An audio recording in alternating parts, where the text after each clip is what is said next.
Portons maintenant notre regard au-delà des frontières de la France pour examiner la question de l'enfance et de la pauvreté dans une perspective internationale. Comme annoncé lors de mon introduction, nous allons maintenant jongler entre le français et l'anglais et une traduction sera toujours affichée sur l'écran. Se mettre à l'écoute des enfants, vous l'avez compris, c'est un peu notre leitmotiv du jour.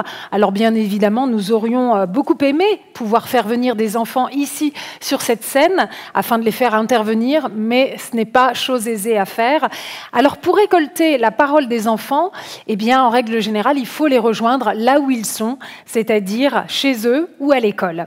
Pour cela, nous avons fait appel à une initiative remarquable, 20 Questions to the World, une initiative qui a parcouru le monde pour interroger près de 3000 personnes, adultes et enfants, sur la vie, l'avenir, leurs rêves, leurs craintes et leurs espoirs. Découvrons ensemble cette fenêtre sur le monde et écoutons ce que pensent les enfants de la pauvreté. On regarde.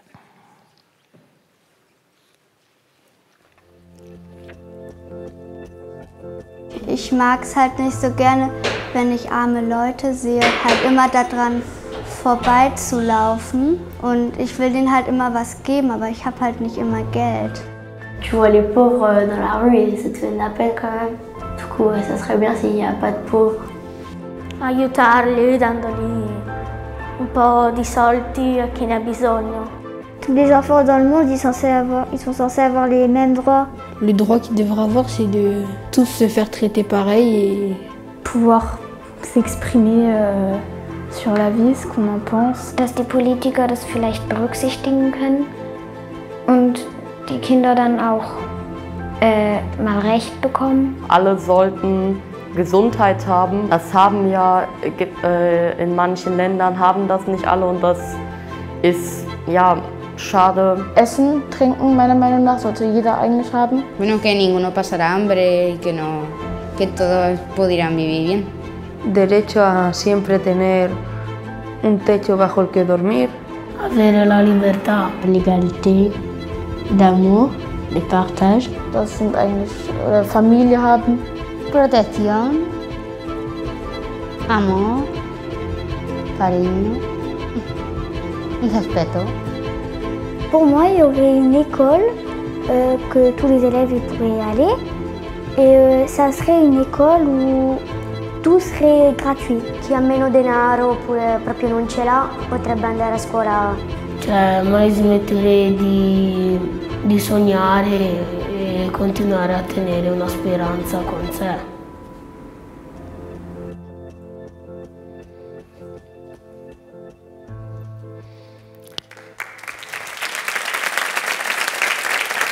Voilà, des témoignages très touchants, très authentiques, hein, qui nous parlent de droits fondamentaux, mais qui nous parlent aussi d'attention, de soins, en bref, d'amour, tout simplement.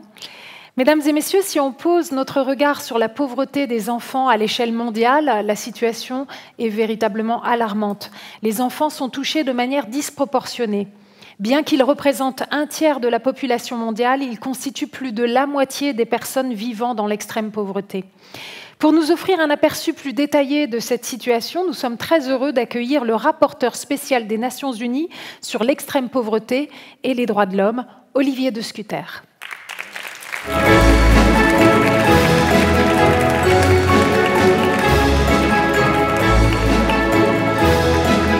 Bonjour, installez-vous au pupitre.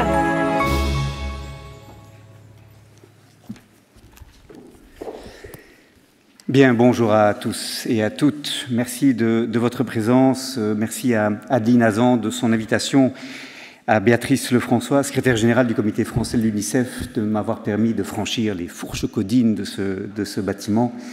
Et bien entendu aux remarques très stimulantes de Serge Pogam, Valérie Becquet et Gladys Mondière, à qui je voudrais aussi exprimer ma reconnaissance.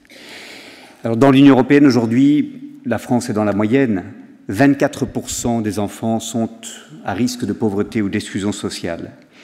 Et ceci, qui concerne notamment les familles monoparentales, est non seulement un scandale éthique, c'est aussi un désastre économique. Une étude de l'OCDE de 2022 qui a tenté de mesurer les coûts de la pauvreté infantile, du non-traitement de la pauvreté infantile, estimait que la perte de productivité, la perte en cotisation sociale, en gains dans la vie adulte, allait représenter 3,4% du PIB des États ne faisant pas davantage pour lutter contre cette pauvreté infantile.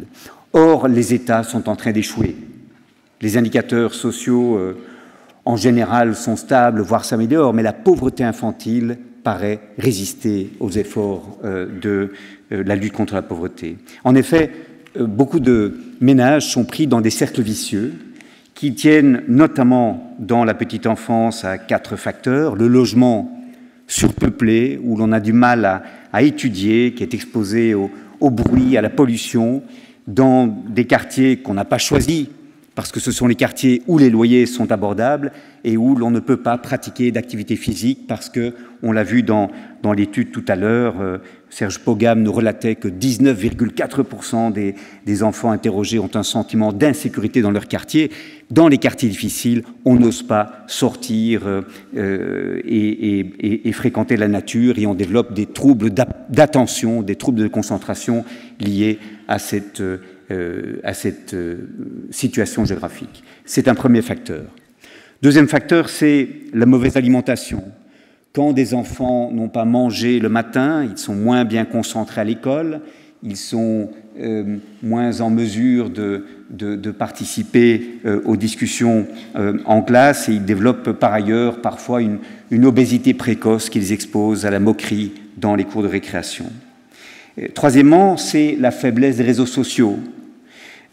Beaucoup ont montré les corrélations entre l'absence de capital économique, l'absence de capital culturel, quand on est né dans une famille en précarité, et l'absence de capital social, au sens de Pierre Bourdieu, la difficulté qu'ont les enfants en pauvreté à mobiliser autour de soi, autour de leurs proches, des amis, de la famille, des personnes qui peuvent les aider à surmonter les obstacles qu'ils affrontent. Et d'ailleurs, les sociologues du travail le savent bien, la plupart des emplois sont encore aujourd'hui des emplois que l'on obtient grâce à ces réseaux de connaissances que l'on peut mobiliser pour la quête d'un emploi. Les enfants qui sont nés dans des familles en précarité avec de faibles connexions sociales ne disposent pas de ce atout. Et enfin, quatrièmement, l'école. J'aurais aimé pouvoir citer l'école comme un facteur d'émancipation et comme un outil permettant de surmonter les handicaps hérités de la naissance. Malheureusement, l'école enregistre les inégalités bien davantage qu'elle ne les combat. Elle les enregistre parce qu'elle valorise surtout des connaissances académiques et, je dirais, une culture scolaire qui est de l'ordre académique plutôt que de l'ordre du vécu, parce que les enfants nés en pauvreté sont victimes de harcèlement et par conséquent ne sont pas incités à investir beaucoup dans l'école parce qu'ils ont appris très tôt l'échec. Et ce que les sociologues de l'éducation appellent la résignation acquise est ce phénomène par lequel les enfants cessent d'investir tant ils ont appris à force d'expérience qu'ils ne sont pas faits pour réussir dans le monde académique. Ils sont orientés parfois très tôt vers des filières techniques professionnalisantes parce qu'on leur dit qu'ils n'ont pas de chance de réussir. Ce sont les enfants aussi, très souvent, qui vont dans l'école du quartier, quand ce quartier est majoritairement un quartier défavorisé, les élèves ne se tirent pas par le haut et la ségrégation scolaire qui accompagne la ségrégation géographique est, je dois le dire, particulièrement importante dans ce beau pays qu'est la France. Et enfin, on l'a dit aussi tout à l'heure lorsque l'étude a été présentée par Serge Pogam qui vient de voir révéler ses résultats, les enfants nés en précarité ont moins d'amis, n'osent pas inviter d'autres élèves chez eux, ils ont ce déficit de sociabilité amicale qui fait partie de ces cercles vicieux. Alors, on cherche à avancer pour combattre toutes ces manières d'entretenir ces cercles vicieux, toutes ces raisons pour lesquelles être né dans une famille en précarité est un handicap pour le reste de la vie. C'est très difficile. Le Conseil de l'Union européenne a adopté en juin 2021 une garantie pour l'enfance qui porte sur la nutrition, sur la santé, sur l'éducation et les activités extrascolaire ainsi que sur le logement pour garantir que tout enfant aura au fond une véritable égalité des chances, mais des progrès considérables restent à faire. Et je crois que sur 3 plans, il faut agir de manière plus structurelle. Je les cite pour expliquer pourquoi chacune de ces 3 actions mérite davantage d'attention. D'abord, c'est la lutte contre les inégalités de revenus comme de patrimoine. Les inégalités de patrimoine, de richesse, sont en fait plus importantes encore que les inégalités de revenus. C'est ce qu'a montré, par exemple, le travail de Thomas Piketty. Et avoir un capital, avoir un patrimoine, ce n'est pas seulement avoir une source de revenus qui vient de ce patrimoine, c'est aussi avoir la capacité de se projeter dans l'avenir, de ne pas être insécurisé par crainte du lendemain et donc faire des meilleurs choix. C'est la possibilité parfois de prendre des risques et c'est la possibilité d'investir dans une éducation plus longue et en général de meilleure qualité quand les moyens le permettent. Et donc ces inégalités de patrimoine qui sont importantes, qui n'ont cessé de croître au fil des années, méritent davantage qu'on s'y intéresse. Elles sont en outre une source d'immobilité sociale. Je veux dire par là que réduire les inégalités, c'est promouvoir la mobilité sociale, c'est ce qu'on appelle dans le langage spécialisé la courbe de Gatsby le Magnifique, du nom de ce roman de James Scott Fitzgerald, tourné à l'écran par Leonardo DiCaprio, qui montre quelqu'un qui réussit à sortir de sa situation de pauvreté pour rejoindre la jet set de New York, mais à côté de ces cas très rares de transfuge social, à côté de ces Édouard Louis, de ces Didier Ribon, de ces Annie Ernaux qui ont réussi grâce à leur talent, grâce à leur entêtement, grâce à leur obstination, combien n'ont pas été empêchés de sortir de leurs conditions en raison des obstacles très importants qu'ils rencontraient. Et de même que Racha illustre magnifiquement que l'on peut surmonter les obstacles même qui paraissent les plus infranchissables, on a des gens qui ont réussi à changer le cours de leur destin, mais les statistiques, malheureusement, montrent que cela est l'exception plutôt que la règle. Donc la lutte contre les inégalités doit faire partie des priorités qu'on se donne quand on veut prendre au sérieux la lutte contre la pauvreté des enfants. La deuxième priorité, c'est la lutte contre le non-recours au droit. Nous avons dans beaucoup de pays européens des États-providence très développés qui, en principe, devraient nous protéger de la pauvreté, mais on a tellement peur des fraudes, des abus, on a tellement voulu cibler la protection sur les plus précarisés qu'on a multiplié les obstacles administratifs, on a multiplié les documents à réunir, les questionnaires auxquels répondre, les consultations à mener avec les travailleurs et travailleuses sociaux. On a tellement multiplié les expériences traumatisantes dans le contact avec les services sociaux que beaucoup de personnes qui auraient en principe droit à un soutien ne recourent pas à ces soutiens, craignent de mobiliser cette solidarité institutionnelle. En France, par exemple, le revenu de solidarité active ne couvre pas 34% des bénéficiaires potentiels qui renoncent à demander à pouvoir bénéficier de ce soutien, qui pourtant est le revenu minimum nécessaire aux personnes qui n'ont pas d'autres sources de revenus.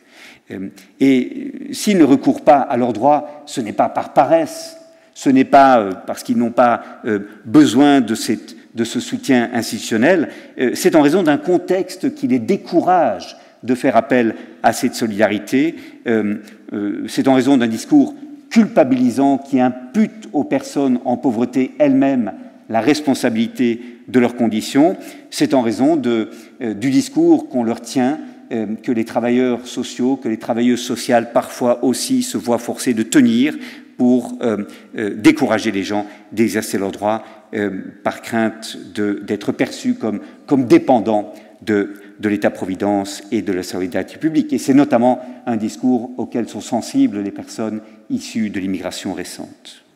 Et enfin, troisième priorité, après la réduction des inégalités et la lutte contre le non-recours au droit, c'est la lutte contre la pauvrophobie, ce que parfois Serge Pogam appelle la disqualification sociale, la lutte contre la discrimination dont sont victimes les personnes en pauvreté. La pauvreté, ce n'est pas seulement l'absence de travail décent, la privation matérielle et sociale sévère, ce n'est pas seulement toutes ces difficultés que l'on peut avoir en raison du quartier dans lequel l'on vit qui est défavorisé, c'est aussi au quotidien le regard de l'autre, les humiliations, la violence ou la maltraitance institutionnelle. C'est le propriétaire d'un logement qui refuse de vous donner l'appartement en location parce qu'il ne croit pas qu'avec le RSA ou avec les allocations de chômage, vous allez être un locataire fiable et que vous allez payer votre loyer tous les mois.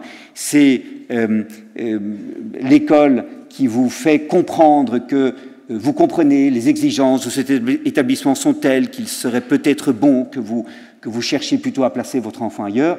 C'est l'employeur qui, face à un chômeur ou une chômeuse de longue durée, se dit « cette personne n'a pas travaillé pendant 18 mois, 24 mois, sans doute n'est-elle pas si motivée que cela, sinon pourquoi ne trouve-t-elle pas de travail ? Je ne sais pas si elle peut apporter quelque chose à mon entreprise, mais si d'autres employeurs ne l'ont pas prise à son service, c'est sans doute qu'ils avaient leur raison. » Les économistes appellent ça le comportement moutonnier rationnel. On ne sait pas pourquoi une personne a été exclue du marché du travail pendant de longues périodes, mais on se dit qu'il doit y avoir des bonnes raisons à cela, et donc l'on se fie à ce jugement que l'on impute à autrui. Et ce sont ces facteurs structurels, si vous voulez, la persistance des inégalités, le non-recours au droit qui fait que l'État-providence ne parvient pas à réduire la pauvreté comme il le faudrait, et cette expérience quotidienne d'humiliation, de discrimination qui explique sans doute les échecs que nous éprouvons à lutter efficacement contre la pauvreté. Alors, je voudrais remercier le ministre Paul Christophe de son énergie et de la bonne volonté qu'il a manifestée. Je crois vraiment que ne pas lutter contre la pauvreté infantile, c'est condamner un enfant à une peine à vie pour un crime qu'il ou elle n'a pas commis. Je vous remercie de continuer ce combat. Je rejoins tout à fait Racha. Je remercie Eric Orsena d'avoir rappelé ces mots qu'elle nous lègue. L'indifférence est une complicité. Merci beaucoup.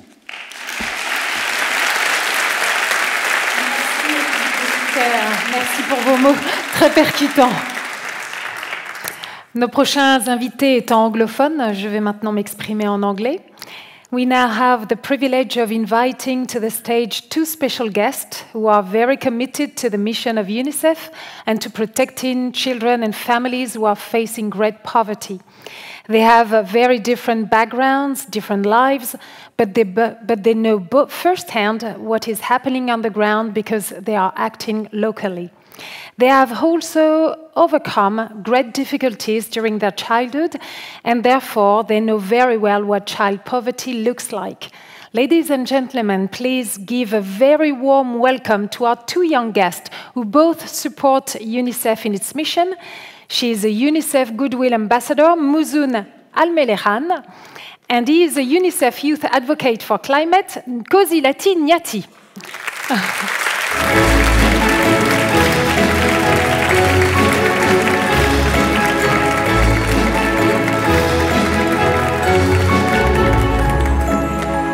Please come and join me. Yes. So thank you so much for both of you to be with us today. Muzun, let me start with you. You are from Syria originally, and you had to flee your home when the war broke out. This conflict has deeply affected countless families and disrupted entire communities. You first sought refuge in Jordan before eventually resettling in the UK. All these experiences, of course, have shaped and given you a unique perspective. So my first question is this one. From your past and current experience, what does child poverty look like in a developing country affected by conflict? And what does it mean to you personally? First of all, thank you so much. It is a great honor to be here with all of you. To be honest, poverty is a big question when it comes to the context of conflict. There is no doubt conflict can deepen and worsen the lives of children on all levels. But when it comes to economic situation, it can make the lives of children even worse because it can push them into extreme poverty. For example, in Syria, many families lost their homes, many schools have been destroyed, so poverty can push children away from their basic right, which is education. They can lose the opportunity to go to school, but most importantly, it can push them away from their innocence and their childhood, because children can be forced into a situation where basically they need to work to give a livelihood for their families, to support them on a financial level, and definitely that doesn't suit their childhood. A child doesn't have to carry a burden bigger than their age, and we know also in particular for girls it will be even worse because they will be forced to marry at such a young age. I have seen many families who believe in education, however during the conflict it has changed. They thought, oh, I have 3 or 4 daughters, it is better for them to marry. And that's so sad. And this is like a disaster, not only for those children, but also for the future, for their countries. For example, for me, and definitely for millions of Syrian families, we couldn't get our basic needs during the conflict.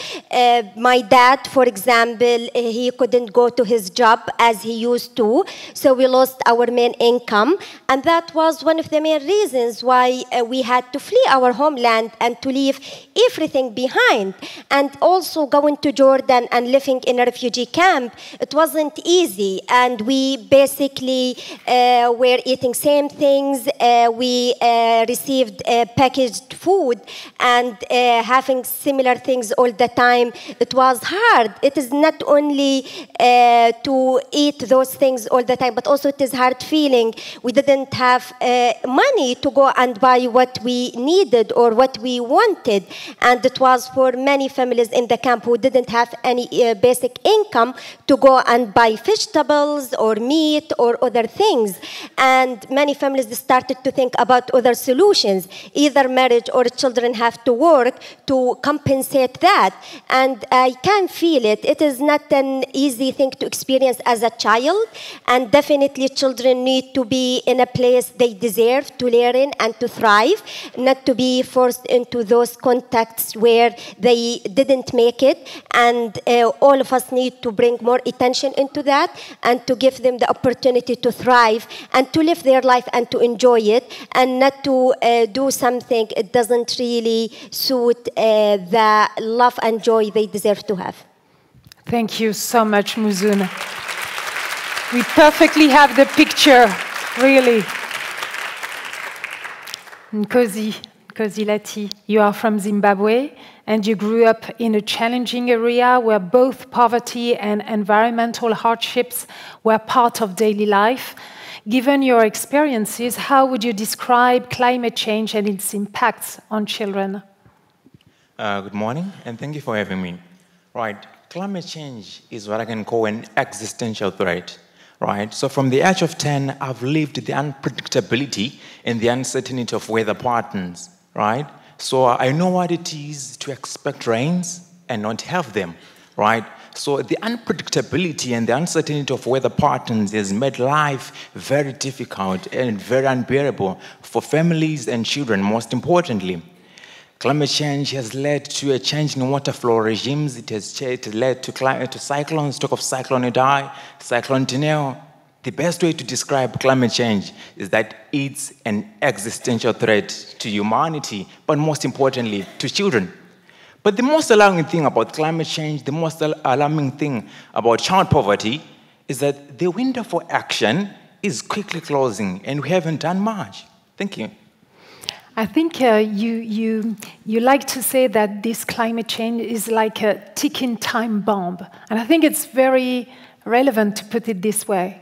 Climate change is a ticking time bomb, as I referred earlier on, that it's an existential threat. It's a ticking time bomb. Why? Because the window for action is quickly closing for that. Thank you.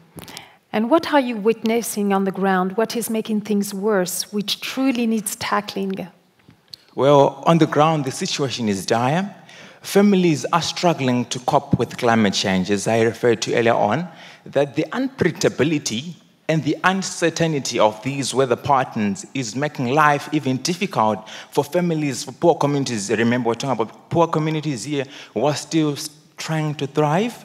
We're talking about communities which are still trying to adapt. So the situation on the ground is that these communities, they are failing, they are struggling to fight climate change, to adapt to climate change, right? The unpredictability of these weather patterns, talk of the increase in drought, the change in water flow regimes, talk of food insecurity, right? Not just food insecurity to humans, but to wild animals. Yesterday I was talking to some colleagues that as much as people here go to the zoos to see animals, for me, it's very much normal to meet an elephant in the garden because they live in a national park, right? So the competition for resources is wide. Of course. Do you want to add something? Maybe there is a special aspect that you would like to emphasize further, Muzun? Definitely to emphasize the importance of remembering those children who all for a sudden they have been pushed into poverty, because sometimes conflict, through conflict you can lose things overnight. I might lose my house, I lose my source of income, which is, it could be for parents, and it is not of our own choice, only the circumstances have become different. However, no matter what the circumstances are or the location where we live, we all deserve to access our rights and the normality, especially to have access to food, to our basic needs, and definitely education, because it can empower us and give us the right future and the bright ahead to be hopeful and never give up on our dreams. They are just amazing. Let's make a big round of applause for Nkosazana and Muzun. Thank you so much. Thank you so much. So we just had precious testimonials, and we will be speaking to Muzun and Nkosazana later today to talk more specifically about solutions, youth leaderships, and actions on the ground. So, on va maintenant repasser au français pour un échange portant plus spécifiquement sur les liens profonds qui existent entre pauvreté infantile et droits des enfants. Et pour cet échange, je suis ravie d'accueillir un panel 100% UNICEF. Elle est directrice associée en charge du développement de la petite enfance, Erina Dia. Il est conseiller spécial pour les droits de l'enfant, Manuel Fontaine, et elle est directrice adjointe de l'Institut de recherche et de prospective UNICEF Innocenti, Cécile Abtel. On peut les accueillir.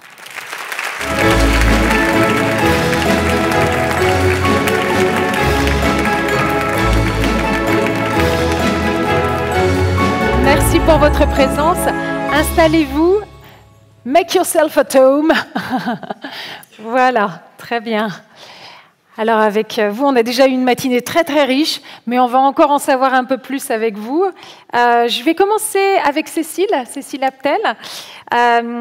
Quelles sont selon vous les grandes évolutions en matière de pauvreté infantile, et mis à part les conflits et le dérèglement climatique sur lesquels on vient d'insister avec les témoignages de Muzun et Nkosi, donc mis à part les conflits et le dérèglement climatique, quelles sont selon vous les autres causalités qui entrent en ligne de compte dans les sources de la pauvreté ? Très bien, bonjour et merci beaucoup. Quand on pense à la pauvreté au niveau mondial, il est important de voir, comme le montre cet écran, que le pourcentage de la population mondiale qui vit dans l'extrême pauvreté a considérablement diminué au cours des 2 derniers siècles, passant d'environ 3 personnes sur 4 dans les années 1820 à seulement moins d'une personne sur 10 en 2020. Donc on a une évolution qui est absolument fantastique. Mais même si cette tendance est impressionnante, comme on le verra sur le prochain écran, Compte tenu de la croissance considérable de la population mondiale en termes du nombre de personnes, on a aujourd'hui à peu près le même nombre de personnes en situation d'extrême pauvreté qu'on avait, en fait, il y a 2 siècles. Il est donc important de se rendre compte qu'on a des évolutions sur le long terme, que ces évolutions vont dans le bon sens, mais qu'on a aussi des reculs. Et on a notamment vu que la crise Covid en 2020-2021 a causé l'un de ces reculs. On peut voir sur cet écran qu'en fait, on a atteint ce qu'on espère être le record historique maximum de 2 milliards de personnes vivant dans l'extrême pauvreté en 1995. Et donc, on peut continuer à espérer que la courbe va être descendante, en particulier si on veut arriver à atteindre les objectifs des objectifs de développement durable. Aujourd'hui, on a à peu près 700 millions de personnes extrêmement pauvres dans le monde. Donc ça reste quand même quelque chose de considérable et donc ça va être difficile d'atteindre ces objectifs de développement durable. S'agissant des enfants, là la situation est difficile. On a aujourd'hui 333 millions d'enfants dans le monde qui vivent dans l'extrême pauvreté. 333 millions d'enfants. Et donc c'est parce que les enfants sont particulièrement touchés. Si le taux de pauvreté est de 6,4% pour les adultes, il est de 15,8% pour les enfants. On a donc en fait 2,5 fois plus d'enfants qui vivent dans des situations d'extrême pauvreté dans le monde que d'adultes. Pour bien comprendre et donc pour lutter contre cette pauvreté, il faut non seulement qu'on mesure la pauvreté monétaire, mais aussi les conditions de vie. Et en fait, je crois que Manuel Fontaine va nous parler de cette pauvreté multidimensionnelle. Les mesures doivent prendre en compte différents besoins, mais en tout cas, ce qu'on doit aussi prendre en compte, c'est le fait qu'on a des disparités énormes dans le monde, comme le montre cet écran. Aujourd'hui, les différences géographiques sont considérables.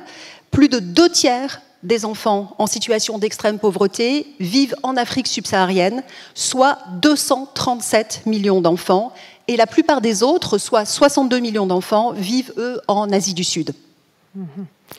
Merci. Là déjà, on voit le tableau général. Erina Dia, vous êtes donc une spécialiste de la petite enfance et on sait à quel point cette période-là, elle est déterminante dans le développement de l'enfant. Pouvez-vous nous décrire les impacts de la pauvreté sur le développement justement du jeune enfant ? Merci pour la question et puis merci de m'avoir ici aujourd'hui. Commencer par dire que le développement de la petite enfance est un droit reconnu par la Convention dont on a déjà parlé relative aux droits de l'enfant. Et pourquoi ? Parce que la petite enfance, les premières années de la vie sont une période particulièrement critique pour un individu. C'est une période pendant laquelle il y a 1 million de connexions neuronales qui se forment par seconde. C'est un rythme sans précédent, mais ce sont ces connexions qui, avec le vécu de l'enfant, l'environnement dans lequel il évolue, vont déterminer en fait son développement social, psychologique, cognitif, etc. Et c'est pour ça qu'on dit que les investissements dans la petite enfance sont particulièrement importants, les plus rentables, non seulement pour l'individu, pour son environnement, pour sa famille, mais aussi pour les gouvernements. Et on a vu dans certains cas qu'un $1 investi dans la petite enfance peut amener à peu près $16 investis.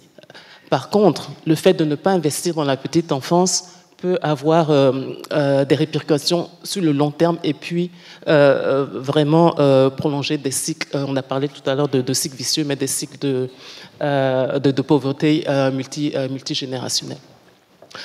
Et ce qu'il faut ajouter aussi, c'est que les jeunes enfants sont particulièrement vulnérables à la pauvreté parce que, bien sûr, ils dépendent de leurs parents pour s'occuper d'eux, pour les prendre en charge.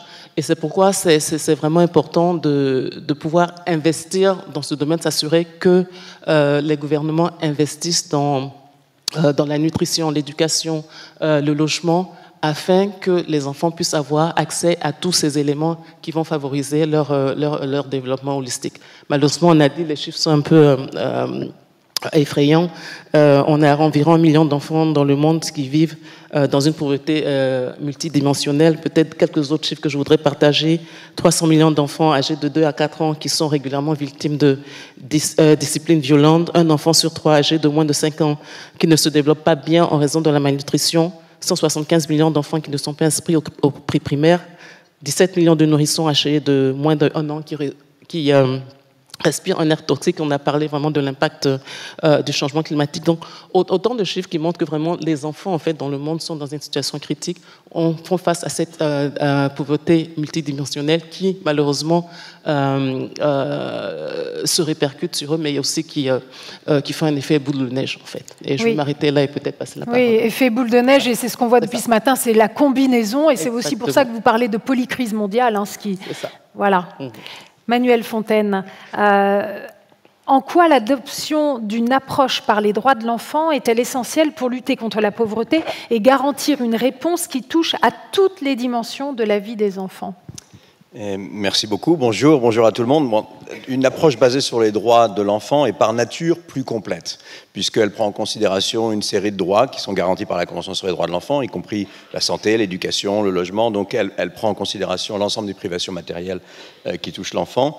Elle est, pour moi, ce qui est très important, basée sur l'idée de valeur et de dignité inhérente à chaque enfant.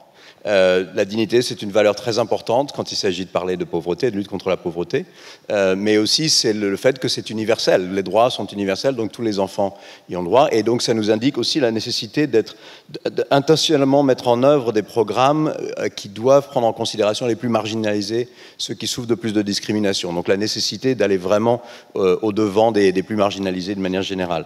C'est aussi une approche qui est très basée sur la responsabilisation des détenteurs d'obligations et la capacité des détenteurs d'obligations. Alors, qui sont les détenteurs d'obligations ? Sous la Convention, évidemment, ce sont les États membres, ce sont les pays qui ont ratifié. Je rappelle à tout le monde que la Convention sur les droits de l'enfant est le traité de droits de l'homme le plus ratifié dans l'histoire de l'humanité. Donc ce sont ces gouvernements. Mais je dirais qu'il faut aller au-delà. Et la responsabilisation, c'est aussi le secteur privé, le secteur de l'entreprise, c'est aussi la société civile. En fait, c'est un peu tout le monde ici qui est ici aujourd'hui pour parler de ça. Elle reconnaît aussi l'importance de permettre aux enfants de revendiquer leurs droits. Ça peut être en justice, ça peut être à travers le milieu associatif, ça peut être à travers le droit de s'assembler et d'être ensemble, donc d'être entendu de manière générale. La participation des enfants, on en a parlé un petit peu tout à l'heure, mais entendre les enfants de façon à vraiment avoir leur expérience vécue et leur contribution sur des solutions. Et il y a une étude qui était intéressante qui a été faite au Royaume-Uni il y a quelque temps qui montrait que dans beaucoup de cas, les enfants cachaient eux-mêmes, protégeaient leurs parents de l'étendue de la pauvreté, de leur exclusion sociale. C'est-à-dire, par exemple, ils étaient invités à une excursion extrascolaire, ils ne le disaient pas aux parents parce qu'ils savaient que les parents ne pouvaient pas payer. Et du coup, en fait, les parents n'avaient pas une vue de l'étendue. Donc, si on n'écoute pas qu'aux parents, on n'a pas cette idée. Et finalement, juste pour finir, la Convention sur les droits de l'enfant indique clairement que pour les États qui n'ont pas les moyens, la coopération internationale est un des moyens par lesquels on peut essayer de mettre fin à la pauvreté dans les pays qui ont plus de difficultés. Et évidemment, malheureusement, pour les pays pour lesquels le service de la dette limite cette capacité à investir dans la lutte contre la pauvreté, la coopération internationale est particulièrement importante. Donc, d'une manière générale, la lutte contre la pauvreté basée sur les droits est vraiment très importante pour briser ce cycle intergénérationnel de la pauvreté. Voilà, et de la répercussion comme ça sur des générations et des générations. Alors, le constat, il est sans appel. Je vous propose maintenant d'aborder, toujours très rapidement, mais quand même les solutions, les actions concrètes à mettre en place. Cécile Aptel, comment l'UNICEF propose-t-il de répondre à ces nouveaux défis ? Les solutions sont assez connues. C'est vrai que d'abord, il y a des liens avec la croissance et la croissance économique, mais beaucoup des recherches que nous avons menées au cours des dernières années, donc en tant que l'UNICEF, notamment au Centre Innocenti, mais d'autres, des économistes tels que Esther Duflo, qui a reçu le prix Nobel de l'économie, absolument, indiquent l'importance des transferts d'argent, même de transferts de petites sommes. Par un transfert d'argent, on peut vraiment permettre aux ménages les plus pauvres de réduire la pauvreté, et non seulement de réduire leur pauvreté immédiate, mais aussi de prendre des mesures qui vont permettre aux familles, aux femmes en particulier, et aux communautés d'améliorer leurs conditions de vie sur le moyen et même sur le long terme. Donc le transfert d'argent reste une des mesures vraiment importantes. C'est surtout une mesure qui est accessible aux pays riches. En fait, les pays riches ont les moyens d'éliminer la pauvreté infantile. Et ça, c'est quelque chose qu'on souligne énormément en tant qu'UNICEF. Les pays riches ont les moyens d'éliminer la pauvreté infantile. Les solutions sont bien connues. Je vais juste en mentionner 4 parmi celles qu'on rappelle souvent et qui ont été abordées, notamment en fait dans les présentations précédentes. Il faut garantir un travail décent et un salaire décent. Il faut des politiques favorables aux familles. Il faut fournir des prestations sociales aux familles. On en revient donc à ce transfert d'argent. Il faut améliorer et garantir l'accès aux services essentiels. Mais c'est important aussi de se souvenir que pour mettre en œuvre ces solutions, il faut des actions publiques décisives et qu'elles sont souvent soutenues par le public. D'où l'importance d'un forum comme aujourd'hui. Exactement, on est bien d'accord. Irina Dia, quels sont les programmes mis en place par l'UNICEF à destination de la petite enfance pour répondre à des situations humanitaires ou des situations d'urgence? Déjà, commencer par dire qu'on a une vision à l'horizon 2030 qui est que tous les enfants, où qu'ils soient, pas forcément dans les pays en voie de développement ou défavorisés, ont accès à des programmes qui favorisent leur survie, bien sûr, mais aussi leur développement par ce qu'on appelle les 3 P qui sont des stratégies en fait. Donc, quelles sont les politiques qu'on met en place, l'environnement favorable, quels sont les programmes, mais aussi les pratiques parentales qui peuvent favoriser ça. Mais aussi dire qu'il y a aussi un fort travail de plaidoyer à faire, comme ce qu'on est en train de faire en ce moment avec un partenaire clé, Moving Mind Alliance, qui se fait en France d'ailleurs pour pouvoir vraiment amener les politiques à investir plus, à mettre un peu plus de ressources pour favoriser, promouvoir le développement des jeunes enfants, mais aussi de leurs parents en situation humanitaire. Et puis il y a aussi, en fait, comment est-ce qu'on fait pour avoir plus de financement pour le développement de la petite enfance. Donc, on l'a aussi en partenariat avec Their World qui vise à mobiliser 1 milliard de nouveaux financements pour le développement de la petite enfance d'ici 2026. Mais rapidement, en termes de politique, c'est vraiment, voilà, j'ai déjà mentionné le plaidoyer, comment est-ce qu'on fait des cas d'investissement pour démontrer au pays qu'est-ce qu'ils ont à gagner en investissant dans la petite enfance, mais aussi à les aider à avoir des politiques multisectorielles, en fait, parce qu'on a dit ça ne peut pas être juste l'éducation, juste la santé ou la nutrition, il faut que ce soit des politiques intégrer cet environnement favorable qui peut permettre d'amener au développement holistique du jeune enfant. Et puis en termes de programme, il y a par exemple ce qu'on appelle les Blue Dots, je ne sais pas si on en a entendu parler, mais c'était une réponse qui a été faite dans le cadre de la guerre en Ukraine, où on a ouvert ces espaces sécurisés pour permettre aux familles et aux enfants de pouvoir se reposer, leur donner des informations dans les pays hôtes. Et puis il y a aussi cette intervention que j'aime particulièrement parce qu'elle résout 2 problèmes à la fois. L'utilisation des cartons utilisés pour les RUTF, l'alimentation prête à l'usage. Donc on utilise ces cartons en fait pour pouvoir créer des jouets que les enfants utilisent et qui sont démontrés avoir accéléré en fait la récupération par rapport à la malnutrition.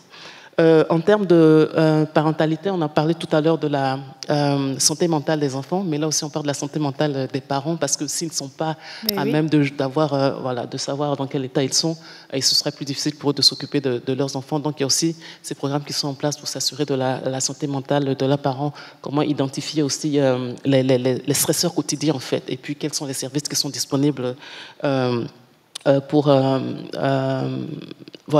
leur permettre de répondre aux défis quotidiens. Ouais. Et je vois qu'on n'a plus de temps, donc je vais m'arrêter là. Non, mais ce qu'on comprend, c'est un problème très complexe qui demande vraiment une approche holistique, puisqu'il y a de multiples facteurs. Dernière question, Manuel Fontaine, on a déjà explosé le temps, mais dernière question, c'est grâce aux résultats donc, de cette consultation nationale qui est rendue publique ce matin, on vient donc de comprendre à quel point il y a une distinction à faire entre la pauvreté financière et la pauvreté multidimensionnelle, et donc comment mieux intégrer ces différentes dimensions dans les politiques publiques pour maximiser leur impact. Très rapidement, Manuel Fontaine. Donc juste, oui, vous m'entendez. On a parlé de la pauvreté multidimensionnelle, mais c'est très important parce que ça prend en compte l'ensemble des privations matérielles auxquelles les enfants sont soumis. Donc ça peut être l'accès à la santé, l'éducation, et donc pas uniquement la pauvreté financière. C'est important parce qu'on peut avoir des familles en fait, qui ne sont pas pauvres et qui ont des revenus décents, mais dont les enfants souffrent de certaines de ces privations pour un certain nombre de raisons. D'autre part, parfois on pousse même plus loin l'analyse puisqu'on se dit qu'il arrive parfois dans certaines familles qu'un enfant, soit parce que c'est un enfant qui souffre de handicap, ou alors parce que c'est une fille, n'a pas accès ou à des privations matérielles dans certains domaines que les frères peut-être n'auront pas. Donc cette analyse est extrêmement importante.